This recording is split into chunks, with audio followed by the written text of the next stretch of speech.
So hello everyone. ये हमारा पर्यायवाची की सीरीज का 16वां लेक्चर है। और इससे पहले कि हम ये लेक्चर स्टार्ट करें, एक बार जो लास्ट लेक्चर था उसके इंपॉर्टेंट जो पर्यायवाची शब्द थे एक बार रिवाइज कर लेते हैं।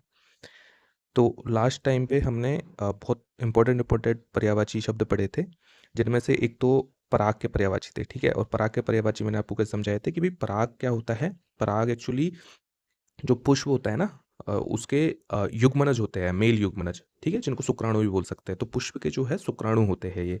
ठीक है, इसको जो है ना, वहीं से ये शब्द आया है पराग। ठीक है, तो ऐसे ही है कुसुम राज, मतलब कि जो कुसुम में सबसे इंपॉर्टेंट है, तो वो क्या हो गया, कुसुम राज हो गया। ठीक है, ऐसे ही केसर है। अब केसर एक्चुअली जो बनता है ना, वो केसर का जो पौधा होता है, जो पुष्प होता है, उसके पराग ही होते हैं, उसको ही तोड़ के केसर बनाया जाता है। इसी कारण महंगा होता है, क्योंकि परागों की संख्या जो है ना वो बहुत कम होती है। पुष्प धुली, पुष्परज, मतलब कि पुष्प के रज या बीज इसके समान है, तो इसलिए ये आया था। बाकी परागण प्रक्रिया आपने पढ़ी हुई होगी। ठीक है, साइंस में और बायोलॉजी में हम पढ़ते हैं परागण प्रक्रिया। तो वो इसी से संबंधित है, पराग से संबंधित। उसमें भी यही है कि भाई एक पुष्प से किस प्रकार परागण की प्रक्रिया के द्वारा फल की उत्पत्ति होती है। ठीक है, इंग्लिश में बोले तो उसको पॉलिनेशन बोलते हैं। ठीक है, ये पर्यायवाची थे। इसके अलावा पत्नी के पर्यायवाची पढ़े थे। कलत्र समझा था कि को जो कल भी यहीं रहेगी वो है पत्नी। कांता समझाया था, कांता कांति, सॉरी, कांता और कांत। तो कांत का मतलब होता है पति और कांता का मतलब होता है पत्नी। ठीक है, ये पर्यायवाची है। फिर हमने पत्थर के पर्यायवाची समझे थे। ग्रावा समझा था और एक उपल समझा था। तो उपल को मैंने बताया था कि ये दोनों को ट्रिक के माध्यम से याद रखना है। बाकी अश्म तो जीवाश्म से याद हो जाएगा कि भाई जीवाश्म भी तो क्या होते हैं, एकदम कठोर होते हैं, वो बहुत बाद में बनते हैं वो, तो वो हो गया जीवाश्म। ठीक है, तो ऐसे ही ये भी याद करना है, ग्रावा और उपल आपको, है ना। फिर हमने पढ़ा था कि भाई पतंगा जो होता है ना, जो कीट पतंगा होता है, उसकी तुलना की थी हमने पंखी से, कि भाई पंखी और आपको जो है पक्षी में कंफ्यूज नहीं होना है। पक्षी अलग है और पंखी अलग है, इसलिए स्टार भी लगाया था मैंने इसको। ठीक है, फिर शलभ मैंने क्या समझाया था कि भाई शलभ को वैसे तो अर्थ होता है शल का, सल जो धातु है जो संस्कृत से बनी है, उसका अर्थ होता है उछलना, उछलते उछलते उड़ना। ठीक है, तो वहीं से शलभ आया है। बाकी कुछ ट्रिक है, तो ट्रिक के माध्यम से आप याद कर सकते हो कि ऐसी चीज़ जो बहुत ज़्यादा सुलभ है।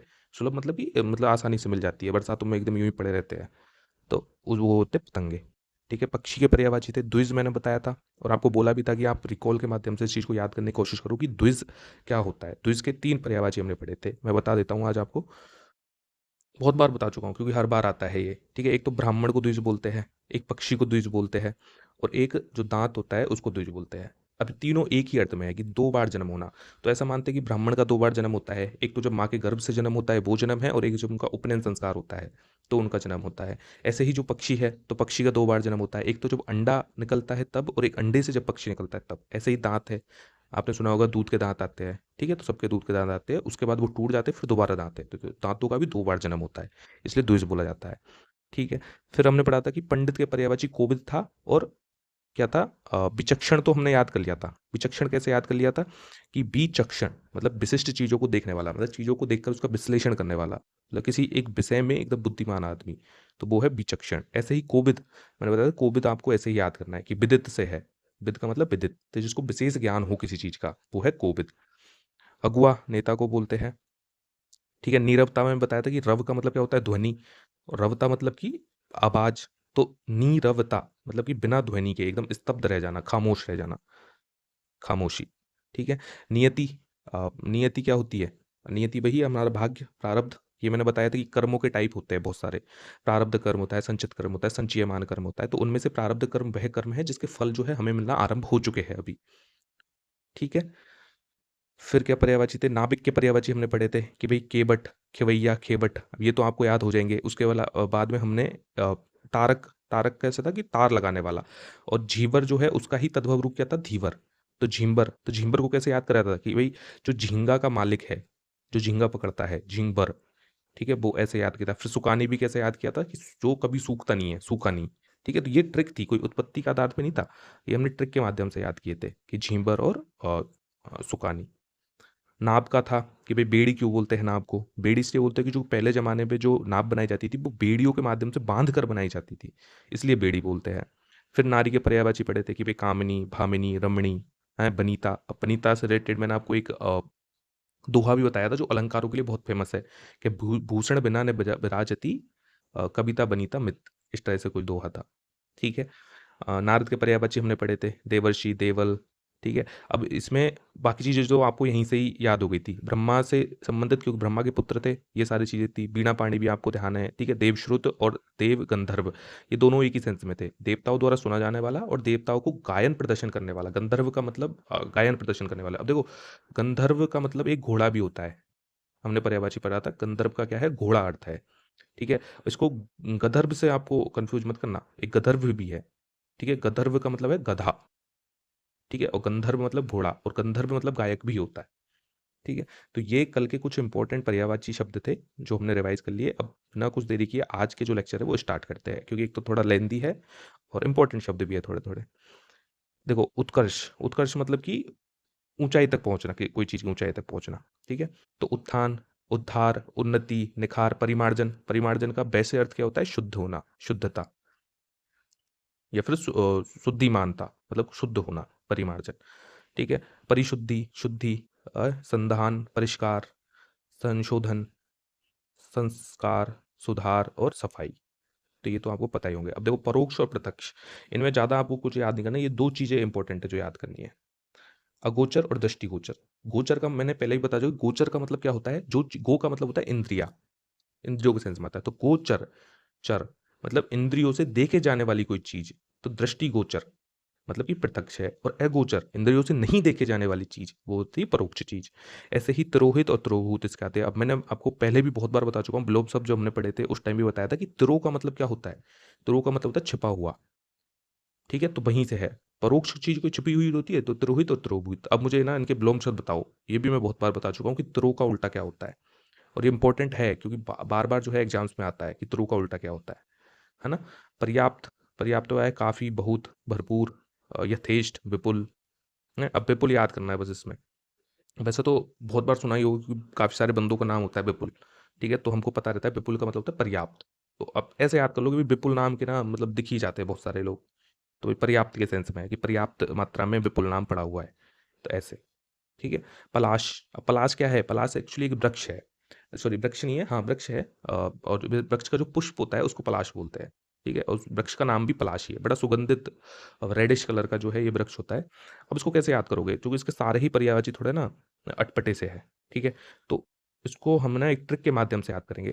अब पलाश शब्द आपको पता है कि पलाश शब्द, अब हमारी सी एज के लोगों का तो है नहीं पलाश शब्द, ठीक है। आजकल जो नया ट्रेंड है उसमें ही पलाश शब्द में देखने को मिलते हैं, या फिर बहुत पुराना था तब देखने को मिलते थे, ठीक है। तो ऐसे मान लो कि पलाश कोई बच्चा है, ठीक है, जिसका डॉक्यूमेंट्स में नाम क्या है, पलाश है, ठीक है। लेकिन जो आस पड़ोस के जो लोग हैं ना उसको बोलते हैं केसु, टेसु, ऐसे बोलते रहते हैं। क्या बोलते रहते हैं, केसु और टेसु।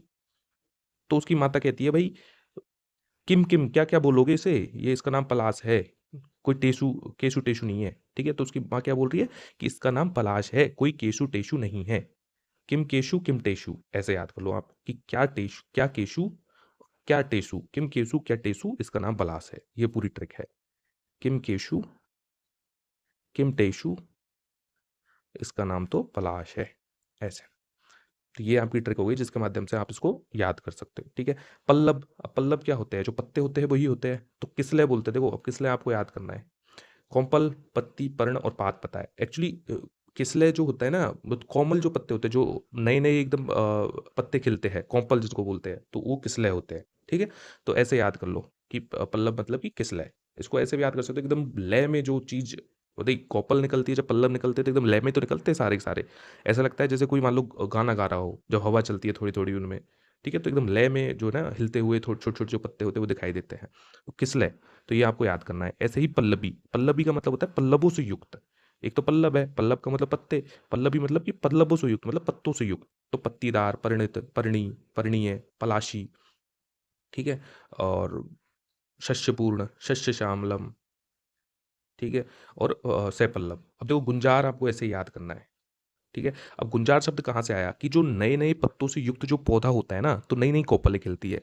तो नई नई जो कोपलें खुलती है इसमें बसंत ऋतु में, जब नई नई कोपलें खिलती है इसमें, तो जो भंवरे होते हैं ना अब उसके चारों तरफ जो है आ जाते हैं उसका पराग चूसने, रस ग्रहण करने उसका। तो इसी कारण उसको क्या बोलते हैं, गुंजार बोल देते हैं, क्योंकि वो भंवरों की जो गूंज है उसके चारों तरफ ऐसे लगती है जैसे मान लो इसी पेड़ से आ रही हो। तो इसलिए उसको क्या बोलते थे, गुंजार बोल देते हैं, है ना। और किसलिए आपको याद करना है ही है। पवन का होता है अनिल, पवमान, पवमान मतलब पवनमान, ठीक है। बयार सबको पता है। मारुत जो हनुमान जी का नाम यहीं से पड़ा है। बात, वायु, समीर और समीरण। पशु, पशु का होता है चतुष्पद, जिसके चार पद हो, चौपाया भी बोलते हैं, चार पैर वाला है। जंतु, जानवर और मवेशी। पहाड़, अचल, अद्री। अब देखो अद्री, जैसे हिमाद्री सुना होगा आपने सबने, तो हिमाद्री किसको बोलते हैं? हिमालय को बोलते हैं। क्यों बोलते हैं? क्योंकि हिम मतलब कि बर्फ और अद्री मतलब पहाड़, बर्फ का पहाड़। तो हिमालय क्या है? बर्फ का पहाड़, इसलिए हिमाद्री बोलते हैं। गिरी, धरणीधर। अब देखो धरणीधर, धर मतलब कि धारण करने वाला, धरती के द्वारा धारण किया जाने वाला। ठीक है, तो धरणीधर हो गया, भूधर हो गया, महीधर हो गया, ये सब धरती का पर्यायवाची है ना। नग बोलते हैं, पर्वत बोलते हैं और शैल बोलते हैं। शैल कैसे बोलते हैं? जैसे आपने यदि नदी का पर्यायवाची लास्ट टाइम मैंने पढ़ाया था, तो उसका क्या था? शैलजा। शैल का एक्चुअली पत्थर होता है, तो बड़ा पत्थर। तो वहीं से जो है पहाड़ का नाम क्या आ गया? शैल आ गया। शैलजा, शैलजा का मतलब कि शैल से उत्पन्न, तो नदी होती है।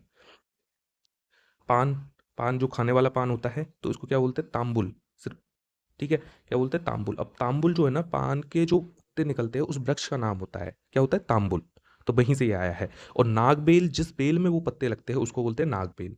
हैं, बाल दल इसलिए बोलते हैं क्योंकि बाल, बाल मतलब कि छोटे, और दल, दल मतलब कि पत्ते, तो छोटे पत्ते। जब वो कोमल अवस्था में होते हैं ना, तभी उनको तोड़ा जाता है, तभी उनसे पान बनाया जाता है। तो ऐसे तो बाल दलाया। मुखमंडन, कि मुंह एकदम मड़ जाता है, लाल लाल हो जाता है।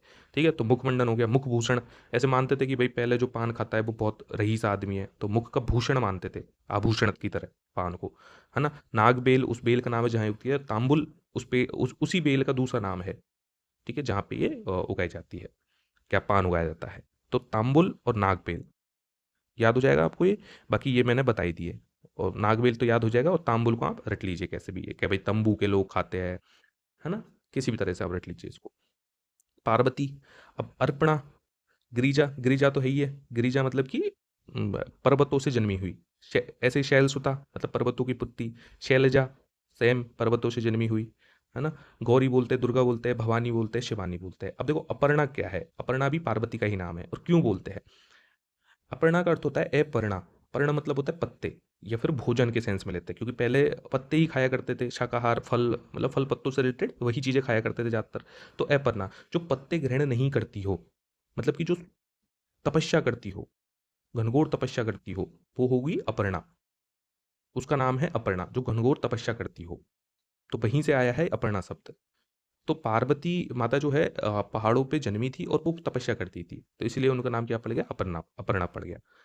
पाला, जैसे पाला होता है ना, तो पाला क्या होता है? हिम, निहार, निहार पहले ही बता चुका हूं मैं, जब हम धुंध के पर्यायवाची पढ़ रहे थे, तुषार वगैरह, और तुषार तो है ही। पिता, जनक, तात, पितृ और बाप। पुत्र का आत्मज, तनय, तनुज, नंदन, पूत, बेटा, लड़का, लाल, वत्स, सुत, ये सब पता है आपको। पुत्री, आत्मजा, तनया, तनुजा, दुहिता। अब देखो दुहिता अब भी जो है वेदों में दुहिता बोला जाता था किसको? पुत्री को। क्यों? क्योंकि जो गाय से दूध धोने का काम जो करती थी वो पुत्री करती थी, तो इसलिए उसको क्या बोला जाता? दुहिता बोला जाता था। नंदिनी, बेटी, लड़की और सुता। पुरस्कार, इनाम, पारितोषित। पारितोषित तो ये हमने पढ़ा हुआ है, जब हम ग्रेच्युटी पढ़ रहे थे, पारिभाषिक शब्दावली हमने पढ़ी थी, जब उसमें ग्रेच्युटी एक शब्द पढ़ा था, तब हमने पढ़ा था कि भाई मतलब उपदान या फिर पारितोषित क्या होता है। पुरुषार्थ, पुरुषार्थ और प्रयत्न लगभग एक ही चीज़ है, एक ही सेम है भाई। जिसमें पुरुषार्थ होगा वही तो प्रयत्न करेगा, तो उद्यमी होगा, है। उद्योग बोलते हैं, उद्योगी। उद्देश्य, प्रयोजन, ये सेम यही है। और कोशिश, चेष्टा, प्रयास, तो ये एक ही पर्यायवाची मान सकते हैं इनको, क्योंकि जिसमें पुरुषार्थ होगा वही प्रयत्न करेगा। पूजा, अर्चना, आराधना, उपासना, भक्ति। प्रकाश, आभा, आलोक, उजाला, छवि, ज्योति और दीप्ति और ये दयुति नहीं है, ये द्युति है, ठीक है, हलंत लगेगा यहाँ पे, द्युति। जैसे हम मैंने कल आपको, अब द्यूत शब्द से जो है ना तीन पर्यायवाची हो चुके हैं। एक तो खद्योत, सबसे पहले हमने पढ़ा था खद्योत। खद्योत का मतलब क्या होता है? जुगनू। फिर कल हमने पढ़ा था द्योत। द्योत का मतलब क्या होता है? धूप, मतलब कि प्रकाश। और अब हमने पढ़ रहा है द्युति। तो अब देखो ये मैच है कि नहीं है? सारे के सारे एक से ही बने हैं। खद्योत याद, ख मतलब आसमान में, द्योत मतलब कि उजाला, तो जुगनू आसमान में उजाला करता है। द्योत, द्योत मतलब कि वही प्रकाश, धूल, तो सॉरी धूप, तो धूप से संबंधित आ गया है। फिर द्युति, तो द्युति भी ये आ गया कि प्रकाशमान कोई चीज है, तो ज्योति को बोलते हैं द्युति। ठीक है, तो और प्रभा तो है ही है। प्रणय, प्रणय मतलब कि कोई अनुराग, किसी से अनुराग होना। जैसे प्रणय पत्र, काव्य वार्ड सुने होंगे, प्रणय क्रीड़ा। जब जैसे रासलीला या फिर रासलीला से संबंधित कोई यदि आप काव्य पढ़ोगे कभी, तो उसमें प्रणय लीला, प्रणय लीला, ठीक है, प्रणय पत्र, प्रणय पत्र भी सुना होगा। जब पत्र भेजते हैं किसी लविंग वन को तो उसको प्रणय पत्र बोलते हैं, प्रेम पत्र बोलते थे एक तरह से। जो प्रणय पत्र है उसको प्रेम पत्र बोलते हैं। तो अनुरक्ति, अनुराग, आसक्ति, प्यार, प्रीति, प्रेम, मोहब्बत, रति, स्नेह। प्रतिष्ठा, आदर, मान, आबरू। आबरू मैंने बताया था कि इसका क्या होता है सही अर्थ, आव ए रू, और आब का मतलब क्या होता है, उजाला या प्रकाश, ठीक है, तो आव ए रू है। इज्जत, गरिमा, गौरव, मान। प्रशंसा, गुणगान, तारीफ, बढ़ाई, श्लाघा। देखो श्लाघा ये आपको याद करना है, प्रशंसा का वैसे सुना होगा काफी बार कि भाई किसी की श्लाघा करना, किसी की प्रशंसा करना, ठीक है। और ज़्यादातर जो श्लाघा शब्द जो ना, जो नकारात्मक सेंस में आता है, मतलब चाटुकारिता के सेंस में, जब प्रशंसा चाटुकारिता के अर्थ में की जाए तो मोस्टली श्लाघा शब्द का यूज किया जाता है। बाकी ऐसा कोई फिक्स रूल नहीं है कि तभी करेंगे, पर्यायवाची है और भी अर्थ निकलते हैं। सराहना और स्तुति, जैसे भाई राम स्तुति, हाँ, कृष्ण स्तुति सबने पढ़ी होगी, तो ये क्या है, स्तुति मतलब उनकी प्रशंसा में कुछ लिखा गया। प्रसिद्ध, नामवर, प्रख्यात, मशहूर, विख्यात। प्रस्तावना, अब देखो प्रस्तावना के इंपॉर्टेंट है ये पर्यायवाची, मुझे लग रहा है कि भाई आ सकते हैं ये। देखो आमुख तो बोलते हैं, अब ये सारे शब्द ना आपने कभी कभी किसी पुस्तक के जो फर्स्ट पेज है उसमें सुने होंगे। कोई किसी पुस्तक में किसका यूज कर देता है, कोई किसी पुस्तक में किसका यूज कर देता है। जैसे हमारे संविधान है तो संविधान में प्रस्तावना शब्द का यूज किया गया है। प्राक कथन, बहुत सारी बुक है जिसमें मैंने भी पढ़ा है, उपन्यास वगैरह यदि कभी आप देखोगे ना, तो स्पेशली जो निबंध है, जो निबंध से संबंधित रचनाएं, निबंध रचनाएं हैं, जैसे भाई निबंध रचना मैं आपको बताऊं तो हमारे जो शुक्ल जी है, रामचंद्र शुक्ल जी है, उनकी निबंध निलय है, ठीक है। बाकी जैसे निबंध निलय एक निबंध की पुस्तक है, तो उसमें आप देखोगे तो प्राक कथन लिखा हुआ है। प्राक कथन मतलब कि प्राक मतलब पहले का, कथन तो मतलब सबसे पहले का कथन जो है ना वो प्राक कथन होता है। ऐसे ही आमुख, आमुख भी मतलब मुख के साथ ही जुड़ी कोई चीज है। भूमिका बोलते हैं, लेखकीय बोलती है, जैसे संपादकीय होता है ना, ऐसे ही लेखकीय, लेखक के द्वारा कोई चीज स्टार्टिंग में लिखी गई है ना। फिर ये उपोद्घात है, इसका होता है उप और उद्घात, ठीक है। उप मतलब कि पास में, उद्घात मतलब कि आरंभ, उद्घात का मतलब होता है आरंभ। तो आरंभ के पास में मतलब आरंभ के समीप, सबसे समीप जो है वो आपकी होगी प्रस्तावना। प्रातः है, अरुणोदय होता है, अहरमुख होता है। अहरमुख कैसे है, अह का मतलब क्या होता है, अह का मतलब होता है दिन, तो दिन का मुखड़ा जो होता है, मतलब दिन का जो मुख मतलब आरंभिक चीज, तो दिन का मुख हो गया। अरुणोदय कैसे, अरुण का मतलब लाल, उदय, तो जहां पे लाल उदय होता है वो होती प्रातः, उषा है, प्रभात है, प्रातः काल है। अब अह कैसे है, जैसे आपने कभी सुना होगा अहर्निशा, नहीं सुना तो भी सुन लीजिए, बहुत बार आता है ये, ठीक है। अहर्निशा, अहर्निशा मतलब दिन रात। जैसे भाई आपने तो अहर्निशा मेहनत कर रखी है अपनी एग्जाम में सफलता प्राप्त करने के लिए, तो ऐसे आ गया। प्रेम, अनुराग, प्रीति, स्नेह। फूल, कुसुम, गुल, पुष्प, पुहुन। अब देखो पुष्प का ही जो तद्भव रूप है वो पुहुन है, पुष्प को ही पुहुन बोल देते थे बाद धीरे धीरे प्रचलन में आके, ठीक है। प्रसून बताइए और सुमन बताइए। बंदर, बंदर का है कपि, कीश, मरकट, जैसे भाई मरकट लीला, है ना। और ये दोनों शब्द आपने कभी ना कभी रामायण में यदि पढ़ी है तो रामायण में सुने होंगे। कैसे, एक तो मरकट लीला, मरकट लीला, ये जब जो वाटिका वाला प्रसंस्करण हुआ था, बाल कांड जिसको बोलते हैं, तो उसमें जो है ना यहाँ ये आता है। जब लंका कांड हुआ था, जो लंका जलाई थी, तो उस टाइम जब रामायण का चैप्टर आप पढ़ोगे तो उसमें जो है मरकट लीला शब्द आता है।